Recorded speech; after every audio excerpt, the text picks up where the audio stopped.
Welcome to the Architects Podcast, where we discuss what it means to be an architect and how architects actually do their job. Today's guest is someone who we have had on the podcast before, and we had a wonderful time. So we invited her back, and she was gracious enough to accept. Tracy Bannon is a senior principal software architect and DevOps advisor senior at MITRE. She sees herself as a passionate software architect and change agent who has put out the Real Technologist podcast. Welcome back. Oh my goodness, that's a lot of words to say. Oh, she likes tech. That's what it really amounts to.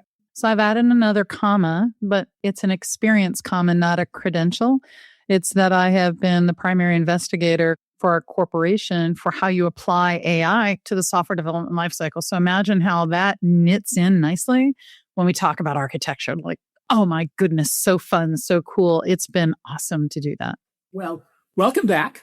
The last time we were here, we talked about many things concerning software architecture, which was how software architecture does not magically appear. It has to be done intentionally. And in another area, I fear we're making this type of mistake again. If you remember how the World Wide Web got started, and the World Wide Web, of course, is not the internet, but was the World Wide Web, we took a technology that was not designed for transactional, stateful actions or sensitive information and use it for things that were transactional and stateful and had sensitive information such as e-commerce. I don't think people realize how much a hack secure websites are with the SSL. Are we doing the same thing again with agents, only worse? That they will have access to our email, our credit cards, our personal information, and we empower it to do things for us. This seems to be like a paradise for a person with evil intent. It is. And the one thing that's different is that we are more in control if we want to be in control. You can choose whether or not you use agents. You can choose that. Especially if I think about agents in the browser, that's another, we'll put a pin in that and come back to the wonderful security issues that are there. But it's your choice. When you think about connecting things together, would you give all of your entire keychain to somebody, or would you give them a single key, right? You're going to borrow my car. I don't give you the key to the house, the key to the condo, the key to the bank, the key to the safety deposit box. I give you the key to the car. People need to be thinking about those in the same way, because the exposure, the attack surface is immense, especially on a personal level, on a very, very, very personal level. The corporations, depending on their size and their focus, doing a pretty good job of constraining that right now, but not so much. The folks that I work with, myself as well, I've got my team of AI agents and I've got to have them sandboxed, and I'm not connecting them to my email. But I know a lot of folks who do, especially really bright small business owners. And now their email and their calendar and other integrations to their Trello board or their Notion board, they might be connecting it into their CRM. Feels glorious because now I don't need to pay for those humans. I can do this for pennies. And they've just opened up a potential world of hurt because they're not thinking about the problems that they could be having. Heck, you really want to scare folks? And I love this tool. I'm a big fan of Claude, and use all of the different flavors of it. I have the desktop apps on my phone, taught my husband. He's now an addict. But I also have the add-in to the browser. So here's the danger with the add-in to the browser. I log into a website. I just did this the other day intentionally. I logged into my Hilton Honors account. I needed to look some things up. I didn't want to take the time to look it up myself. So I logged in. Then I clicked on the browser extension and said, I need you to do these things. And I could authorize it to do it while I stepped away. I need you to think about that. I've just logged in, used secure authentication, secure login, and I've said, go ahead. I've got my own Jira board that I have for something. I was working on something. I wanted to test it out. I was doing the normal interaction with a chat style. And then I thought, I wonder if I could turn this loose and have it solve my problem. That just had to do with configuring something that was within a browser-based solution. Log in, say go ahead, and it acts on its own. And it is amazing. And I know that every time I touch that off, I'm terrified because it's got the keys to the kingdom. And I said, okay. So you are a sophisticated user. I would say so, yeah. But what about, for example, I was at Google Next last week, and they have now this Google Business, which accesses the email, your SharePoint, and they now have agents that you can create by diagramming. You don't have to code. Yeah. And you're sort of trusting, I guess, Google trusting yourself. The trust is not explicit here to me, and it's not clear. We know where the problems are. And of course, lurking in the background of all this is this mythos that Anthropic has released, which, whether it's hype or not, it feels that one of these days we're going to be in that situation. So we'll come back to Anthropic, but let's talk about the Google Play, no pun intended, the Google Play and all of this. Where the hyperscalers like Google, Microsoft are banking right now is they already have your trust, even though you may not trust them. Mm-hmm. I have my own personal Gmail. So I have Drive, right? And I have multiple different types of documents there. I've got a calendar there. I've got email there. I'm already there. And they can already see it. And I can tell you that maybe a couple of years ago, there was some LinkedIn post and I may have gone out there and turned off some access. But in general, I don't go check the EULA every couple of weeks to see if they've started to train on my stuff. So they already have it. So in terms of access, the access is already there. The question is, am I creating a workflow to try and help myself smartly or not? Because if you're in their ecosystem, chances are within their ecosystem, there's a little bit more safety than if you're going across ecosystems. That's where I think the real risk is. But if you're within their ecosystem, not bad. You could go from Google Next to Outlook. Mm-hmm. In that business environment, you can use the Outlook and use the SharePoint. Mm-hmm. So it's when you start to go across boundaries, in my opinion, where it really gets dicey fast. Like that example that I gave you where I used my browser. And a normal browser at that point, you're just HTTP. You're not even HTTPS. You're just going to whatever your landing page is. And as soon as you have crossed that boundary in logging into something, wow, you've created a security gap. So if you're creating workflows, it's no different than it used to for big system implementations. I have to draw. And I have to draw the entire information flow and where all the boundaries are. And I have to know what's called ingress and egress. I have to know when I'm going across the boundaries and who owns each one of those pieces of the boundaries. Who in their right mind is going to do that at home? Or who in their right mind is going to do that for a small business? No, nobody's doing that. Nobody's saying, well, this is actually sitting over here in O365, and then that crosses over this tenant, and that's now going over here. And people are not thinking about that. So I really will caution to say within a single ecosystem, there is likely to be a higher degree of security than when you're crossing a boundary. Now, we all know that the excitement is real because it is accessible. It is accessible. I've taught my brother and his wife. He is a building architect. She's an interior designer, highly competent with technology. And I've been teaching them over the last year, here's some more things that you can do. And some of the most recent things that she has put into place kind of made me take pause. Like, do you really want to do that? Do you really want to connect those pieces together? Luckily, she's very, very open to feedback and pause. These are folks who do not have their mail on cloud. They have their mail on premises. Can you imagine that? People still do that. So there's some goodness there. But I think that that's a piece of this story. Accessibility to groundbreaking technology that is hyped as being able to help us with our toil. And people do see fast results on simple things. I was able to get my husband addicted. Now, he'd been using ChatGPT for a while, but I showed him how to use Claude. I shouldn't have done this. I showed him how to use, and within 2 days, the amount of things that he has. He's an ops guy, by the way. So he's security minded, but just the ability to automate, It's fantastic. Now you talk about accessibility. Mm-hmm. They want to bring AI into cars. Mm-hmm. Talk about crossing boundaries. Hasn't it already been there? Not agent technology in cars. But I meant generative AI versus AI has been a part of, right? Algorithms, machine learning algorithms, different type of mathematical algorithms, different types of AI have been a part. It's going to be the depth, right? The depth of the algorithms, the complexity. These cars are already massively complex.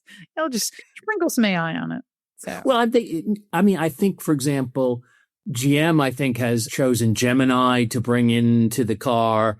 Well, when you bring it into the car, the question would be, are you bringing it in to make it accessible, or are you leveraging it for the operation of the automobile? I think both.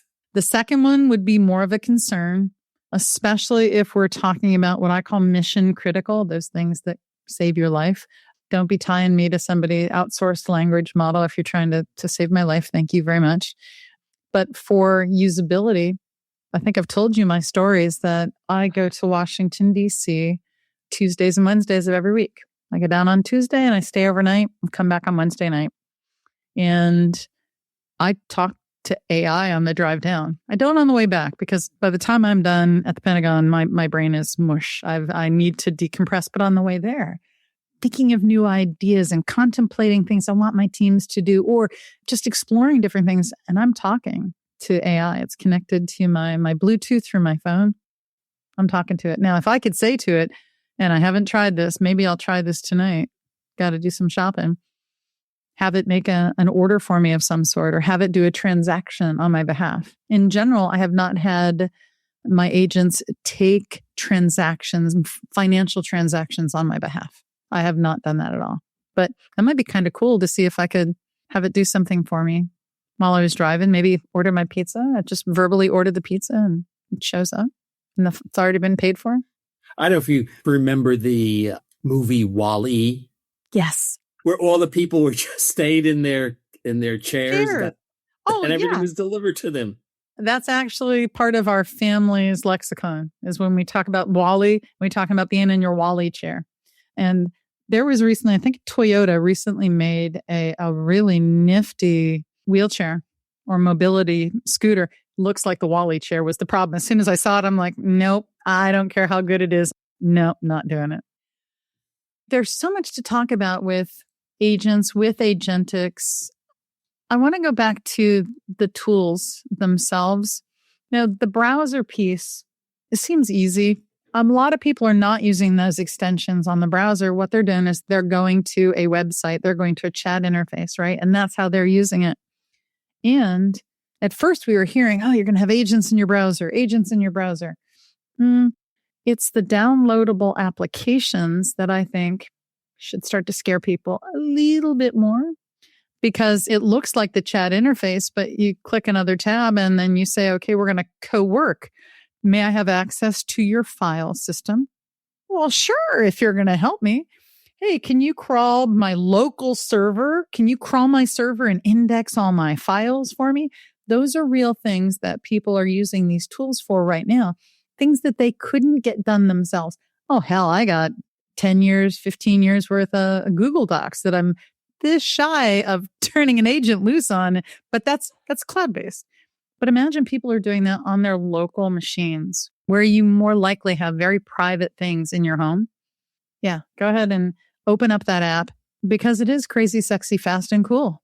My husband made a PowerPoint and he was just so excited. He showed it to me. It was choosing between 2 dinner locations, and all he did was ask 2 questions. It wasn't even a real prompt. It was, I'm thinking about dinner. These are the kind of foods that I want. I need something that's within walking distance of my current location. Can you give it to me as a PowerPoint? And he sends me a link to the PowerPoint. Where do you want to eat dinner? Like, no, stop. Stop. That's tokens. We're killing the environment. You're the reason for the data center.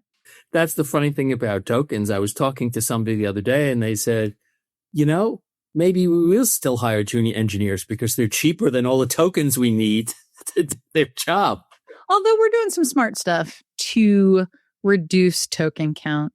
There are some really smart patterns in the enterprise where you're not just interacting with a single agent, but you have an orchestrator agent. Think of it like having a supervisor or a construction foreman, and then all of the experts. And so that orchestrator knows to turn around and ask the other experts, and it gives it a consolidated, condensed piece. This is what you need to know. You don't need to know everything about masonry. You just need to know how to ask this question about this kind of mortar or this kind of grout. So there's some really smart techniques to reduce token count. But I don't know if you saw recently, there was a mention that an update to one of the models, and it escapes me right now, but the update that they made was actually causing people to max out on tokens within like 2 to 3 hours as opposed to that 24 hours because it had done something in the thunking layers that caused that problem. So there you go. Tokens are the new currency. No, they're not. Yes. Well, that's still where the human brain seems to win because we can both do the language thing and we can also do, they now have these analytic models that are not based on transformers, but are based on mathematics and machine learning and trying to make advances in material science and biology. And we seem to do pretty well in terms of power to volume. The concern that I brought up in a meeting earlier today was about cognitive overload for the humans right now. As we are talking about, especially in software engineering, as we're talking about how amazing it can be, it can help us to generate our requirements, it can generate our code and our tests, and it can help us to analyze things. The problem that we're now seeing is cognitive overload, not because it's helping us, but because we have become the reviewers and not the authors, and the volume of materials for us to review, because we're still humans in the loop. We're not at the point where we can truly pull ourselves out. So we're at a point right now where it's kind of crushing. And that's whether or not you are an individual doing this at home, or if you're doing this in a corporate setting, or if you're doing this in a government setting. I did this to myself recently. There's something that I wanted to work on, I wanted to put together, and I went down this rabbit hole. And the volume of stuff that I ended up generating, I finally looked at the clock and thought, holy hell, it's 8:00 at night. What the heck are you doing?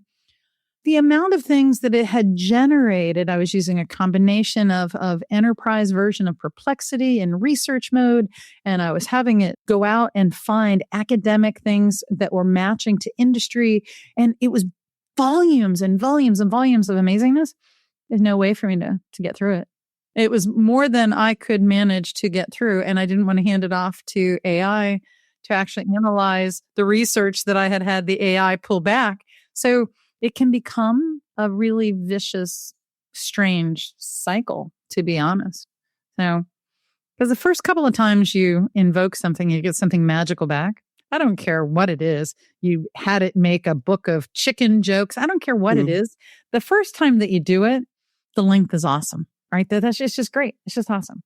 But then after that is when you continue to use it and you're asking it for bigger and more, that's where more of that cognitive overload is happening. That's your Sorcerer's Apprentice right there. It is one of the pieces of the Sorcerer's Apprentice. I think another piece of that story, thinking back to Fantasia and the Sorcerer with his hat, and he puts it down and he walks out, and Mickey Mouse in this old Fantasia movie, he's so excited by the idea that he puts that hat on his head and he's going to make some magic. All he wanted to do was have a little less toil, fill up the water cistern, animates the broom, falls asleep, wakes up, realizes the broom has not stopped what it's supposed to do. It's now flooding. You can tell it's from the 40s because he takes an axe and tries to chop the broom into pieces. Wouldn't do that today. But every splinter became another broom. So all of a sudden there was this proliferation of not just content, not just the water, but of more brooms and more brooms and more brooms. So agents begetting agents. I can use an agent to create an agent. I can use agents to create legions of agents for me. So it's not just the cognitive overload. There's a dramatic amount of effort. There's a dramatic amount of outcomes that people aren't able to even gauge. Well, how are we then going to test these systems or even describe our requirement? I mean, one of the things that humans are very good at, and LLMs are not very good at least in my experience, is dealing with ambiguity. And, when we express requirements as these systems, I say, I want it to run fast. Well, what does fast mean? Compared to what? Compared to whose experience? Fast on the back end, fast on the front end. I mean, I presume you remember the days when we were all going to have requirements development languages where we're going to express things precisely and give them to the case tools, which are going to then generate all this. We've been here before. Well, we're back at it now. We're back at it. But now we use natural language, which is much more precisely imprecise. Yes. So, yeah, there's a lot to dig into on this. So, yes. In the design of an agent, in the formal design of an agent, I don't mean ad hoc at home, WYSIWYG, in the formal design of an agent, there's a lot of growth in this area right now. And we're using specifications. They're lightweight, but they're specifications that actually tell us what it is supposed to do and not to do, right? So both the boundaries of how it should act and when it should act, lineage. That's especially important because people hack from other people all the time. Mike found this out on the internet, brought it into the corporation, posted it into some area. I want to know where you got it. That's supply chain, right? And supply chain safety. We're looking at the specifications so that we can do a better job with automated testing of agents. Right. People don't think necessarily that agents can be tested. There are different types of agents that do different types of things, but ultimately, if you task it with something larger and it has to create a plan and you evaluate that plan, the first couple of times around are always humans. Now we're starting to use AI to help us judge the other AI if it came up with a good plan, but we are going back to specifications. We are definitely there so that we can test these things. The repeatability of the tests are something that I'm very interested in now. That's great that I have an automated test. If I run that 5 times, what am I actually going to get? Remember that when you're dealing with a conversation, in the same conversation with a language model and the same token buildup, it actually starts to get tunnel vision. That's why I call it tunnel vision. What's going to happen if I run that test 5 times? When we used to run a test 5 times, between each test, I would doge. Yes, I use that term now. I would doge the database and reset the database so that every time it was fresh and I didn't have any damage or any kind of pollution.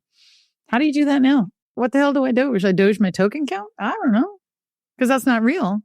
Sometimes you're going to be doing it from fresh and you're going to get a more creative answer. And sometimes you're going to be running a skill or running an agent and it's getting bogged down and it's getting very narrow-minded. And I think we're going to run into some interesting things there as well. So yes, we're going to have specifications, but how the hell do you test it? And how do you test it reasonably to what's going to happen with individuals? Well, especially when there's a certain amount of randomness in what the agent is producing. So I'm not quite sure when you test a range of values, you test the reasonableness of value. It depends on what you are designing the agent to do for you. So let's have a hypothetical. I have my requirements language that I use to both generate tests and generate the agent. And the agent has been running for a while now. Now, we get bugs from the field. Things that are not right. And I'm not necessarily, I don't think the critical bugs were giving away state secrets, but just the normal, average, everyday, run-of-the-mill problems. How do you feed that back to the agent? Do you have to redesign the agent? Do you make deltas? Can the agent revise itself? How do you deal with that? So the answer is it depends on what the actual life cycle that we're talking about looks like. An agent is built on top of tools, and the tool may or may not include a language model. I can have agents. We've had agents for dozens of years. Good heavens. Agents invoke, right? But they also make plans and execute plans. And sometimes they can pick the tool that they want.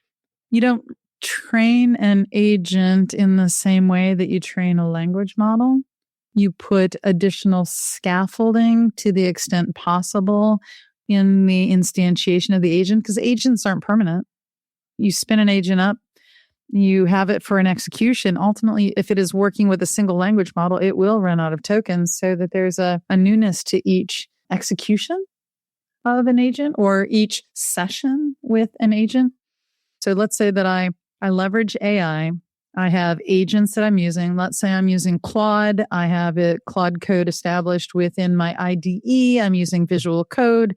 I also go ahead and tell it to push to kick off the build, go ahead and trigger the deploy. Now it's running in production. Now I have something else, presumably not Claude code from within my IDE, but I have something else that's running out there that's collecting telemetry. It is collecting other operational information. It's collecting defects. How do I take that information and feed it back to that? It's not just it's to the agent and the model. We call that the software flywheel, and we're figuring it out.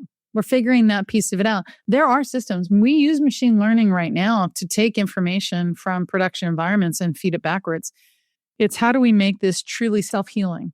I don't mean the old circuit breaker that we felt brilliant about it because we coded it in. Like, we are now able to, depending on the type of AI tool that we're using, we're able to kick it off, and we're able to have it learn at least pieces of this. But there's not a holistic end-to-end vision to fielded operations singularity, because the different agents don't share session. They don't share as much information yet.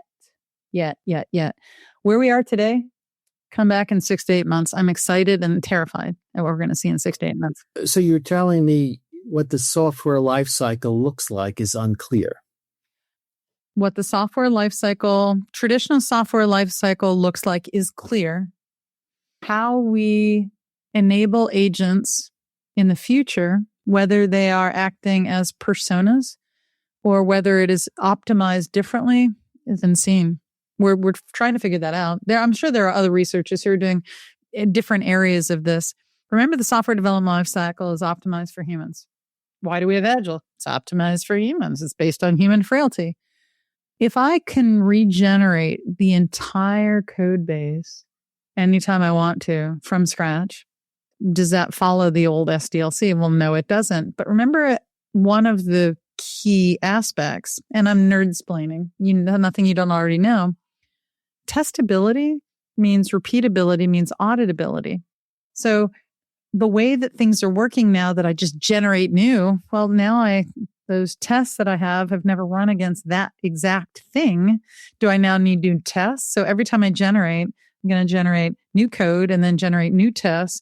So is everything going to be net new and we're just going to wing it and, hop on the toboggan and hope and pray? What is going to happen there? The ultimate SDLC we will be outside of it. You and I will be focused on the digital platform where we're impregnating all of these agents and people will walk up. We will be worried about how the agents interact.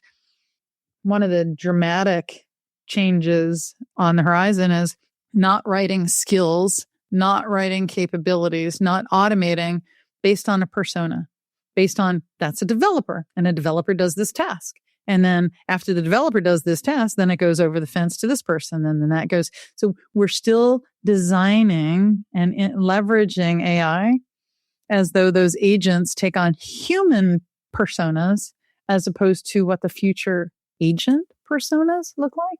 Might be very different. I think that requirements to test to initial code gen, that's a ball. And that should all happen at once. And that's not 3 different agents. So do you see these agents operating on top of a standard software platform? Or do you see that the platform itself is going to get more and more agentized, to coin a phrase? Absolutely. When you're interacting with, let's say, Salesforce, any of those, and their agents in that, that's an existing platform where it's been impregnated. I'm talking about building digital platforms that are orchestrators, that are orchestration engines that allow for data collection, data exhaust, data movement, data curation, allows for the auditability, but that ultimately we're not spinning up agents ourselves. So Think of going to an event broker and saying, I'm going to have a wedding party. And they say, okay, great. They ask you a bunch of different questions. You don't do anything else. That wedding coordinator gets the cake. It gets the decorations. It gets the folks to make the food and set the tables. Like, it does all of those things. We will get to that point where that platform, the only thing that you would interact with would be the event broker, the master agent, but the digital platform itself would not simply be agents sprinkled on top of existing platforms. We're talking about rebuilding the core. So what it sounds like, and tell me if I am wrong, if I can sort of translate this into sort of the way we think right now to help the listeners understand. Mm-hmm. It's as if we have a bunch of microservices and an orchestration layer on top of those microservices, and you just talk to the orchestrator. I think that that's a fair way to think about it. A nice, simple way to come at it. Yep. And I don't mean simple in a negative way. I mean, yeah, let's reduce it down. Yeah, I think that works. Okay. Because people need, at least from all my years of teaching, people need to sort of relate what's new to what they understand. And that helps them cross the boundary, so to speak. Right. Cross the chasm, if you wish. Oh, let's not cross the chasm. That's hilarious.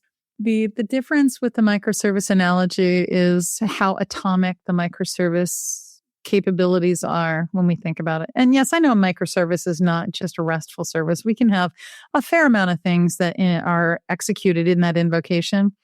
If I invoke an agent, I've done some things where I've set my agent up and walked away for an hour.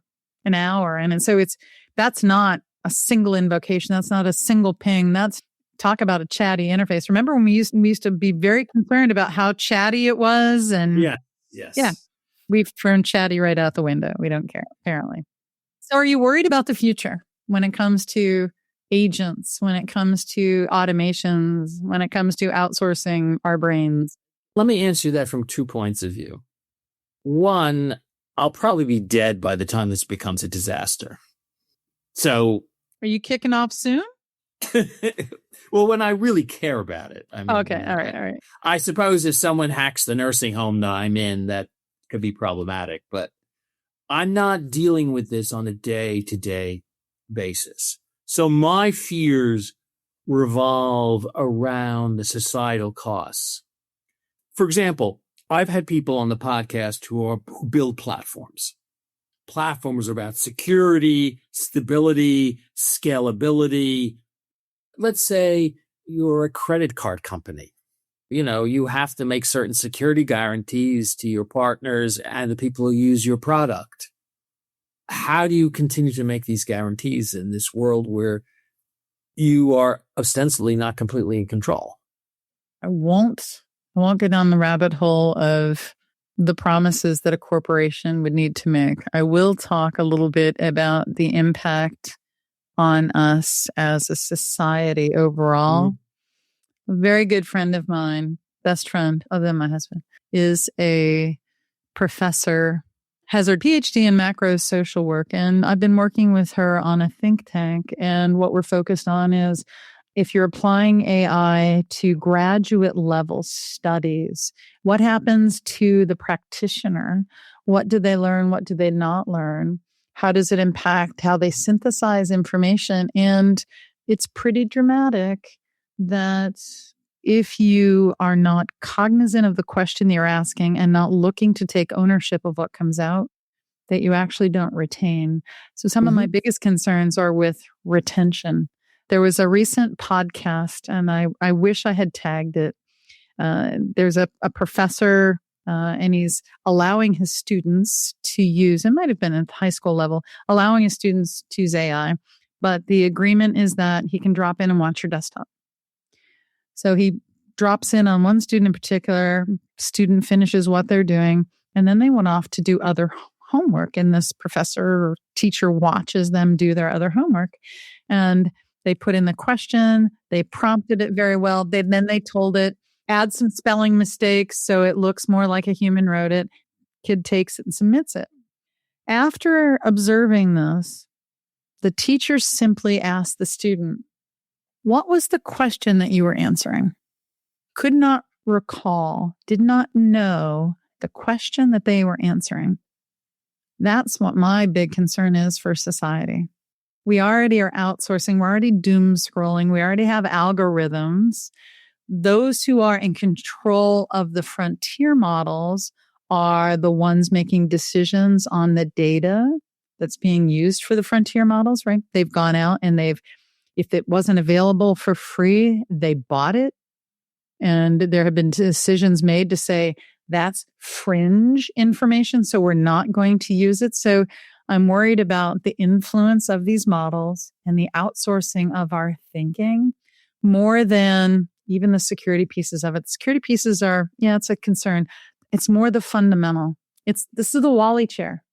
This is a Wally chair for our brain. I've come across similar studies with people in the software business where they study an API, for example. I think in QCon London, someone presented a study where they compared people who studied an API with and without the help of AI. And there was not a statistical difference. I mean, the people who studied with the AI were faster, but not statistically significantly faster. But in terms of retention and understanding, the people who did it without the AI, that's statistically significant, better comprehension and understanding. There was a study or an experiment of sorts that was done, and I'm going to paraphrase it, but I'll have to go and find it. But essentially, 3 teams given the same problem. One of them, you can use Google only. One of them can use ChatGPT, and one of them can use another tool. Maybe it was Copilot. Really doesn't matter. They were asked to do the same problem, and it was a race. The ones that could do it the fastest were actually the ChatGPT ones. And I'm making up all the data, but I'm not making up the relevant overarching framing on this. They were the fastest. The next AI tool they were a little bit slower. And then those who had to Google were far, far in the rear, but they finished. And then they turned it on its edge and said, okay, we have another problem for you to solve, similar to the one that you just solved. And you can only use what you learned. You cannot use the tools that you just used. The 2 that had used AI could not solve it. Those who had to decompose the problem and think about what the next search was, Googling skills are still a skill of decomposing and knowing what to ask for. They were able to solve the problem. There's relevance to that in all of this. At what point am I not going to be smart enough to solve the problem anymore? You can doom scroll with Gemini or Claude just as much as you can doom scroll on a phone and TikTok. Exactly. You can go further down the rabbit hole. I know more about my Scotland clan than I ever thought possible. About 1 a.m, my husband said, stop. You need to go to bed. I'm like, yeah, but did you know that we were part of the Jacobite uprising? Because I was working with AI and I was just asking a question. And it was incredible. And I don't remember very much of it. I have to go back now and re-educate myself on it. One of the things that I have done, and I do want to get back to talk about Anthropic because as it leads into this, is one of the things that I have done is, and I've done this all my career, and I do it now when I use Gemini as sort of my tool of choice for the moment. I take what I read and try to step away from the computer and try to reintegrate it with what I know. I sort of pretend I'm reading or having a conversation with somebody in order to help my retention. That's almost the reverse of what I do in a way. When I know that I'm going to use AI to create something, I actually use paper. And I actually step away from the computer and think about what do I actually want to do? What am I trying to solve so that I have salient thoughts to guide my AI assistant? And I'm very specific. If I'm using it to write, to help me author, I won't allow it to write a whole page, a whole paper. I will say, okay, here's my outline. I want you to help me work on this section. And I own that section for the reasons that you're talking about so that I have mental ownership of the contents. I think we got a lot of things to figure out, quite frankly. We have a lot of things to figure out. But I mean, what you're saying, and I think both of us are saying the same thing, we've taken our pre-existing work patterns that we've learned over the years. And in this, we're fortunate in having a world without these models and trying to figure out how they could use this as leverage for us in the skills that we already know. But for the people who have not had these skills developed, they're not going to get it. They're not going to get it unless they go in some alternative ways to try to get it. Forget the computer, learn Latin and read the classic. I mean, I'm just making stuff up. I don't know. I don't know if that's ever, I don't know if that's I'm just making stuff up. But the point is, because that study that I mentioned to you before, if I remember correctly, and I'm not conflating two things, they tried to do some follow-up research, but they couldn't find control groups anymore because people refused not to use AI. Oh, yeah.